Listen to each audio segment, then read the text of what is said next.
এই দুনিয়ায় একটা অদৃশ্য মাপকাঠি আছে, যার নাম টাকা। তুমি যদি কখনো পড়ে যাও, কেউ জিজ্ঞেস করবে না তুমি কেমন আছো, বরং দেখবে তোমার পায়ে জুতো আছে কিনা। আর যদি জুতোটি দামি ব্র্যান্ডের হয়, তখন সবাই বলবে, ভাই কি অবস্থা, ভালোই চলছো দেখছি।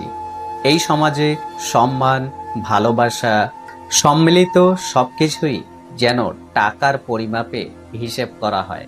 তুমি যদি গরিব হও, তোমার জ্ঞান সত্যিই মূল্যহীন এই বর্তমান দুনিয়াতে।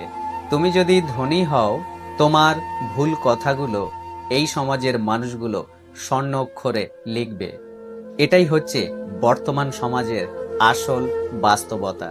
তুমি চাইলেও সমাজের বুকে তোমার আসল দাম কখনোই দেখাতে পারবে না, যদি তোমার পকেটে টাকা না থাকে।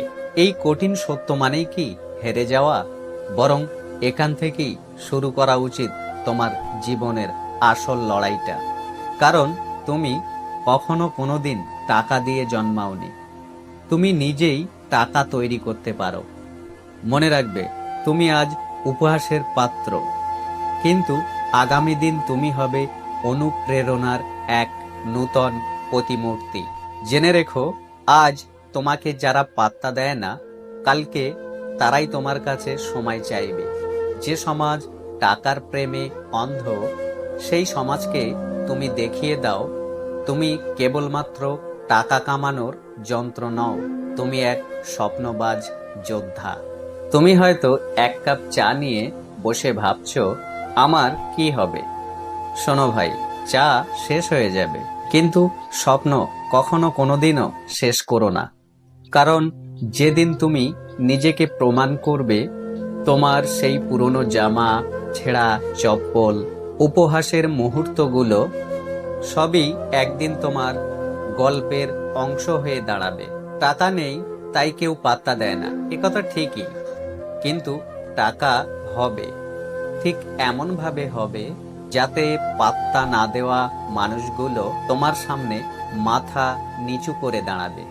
আজ নিজেকে ছোট মনে করো না, কারণ বটগাছও একদিন একটা ছোট্ট চারা ছিল। তাই বলি, হাঁটতে থাকো, তোমার কষ্টই একদিন তোমার পরিচয় হয়ে দাঁড়াবে। এই সমাজ শুধু টাকাই বোঝে, তাকে বোঝাও তুমি টাকা না, তুমি স্বপ্ন, যা একদিন মূল্যহীন থেকে অমূল্য হয়ে উঠবে। পরিশেষে একটি কথা বলবো, যারা এখন তোমাকে পাত্তা দিচ্ছে না, নিজেকে যদি এস্টাবলিশ করতে পারো, ডেফিনেটলি একদিন তারাই কিন্তু তোমাকে পাত্তা দিতে শুরু করবে।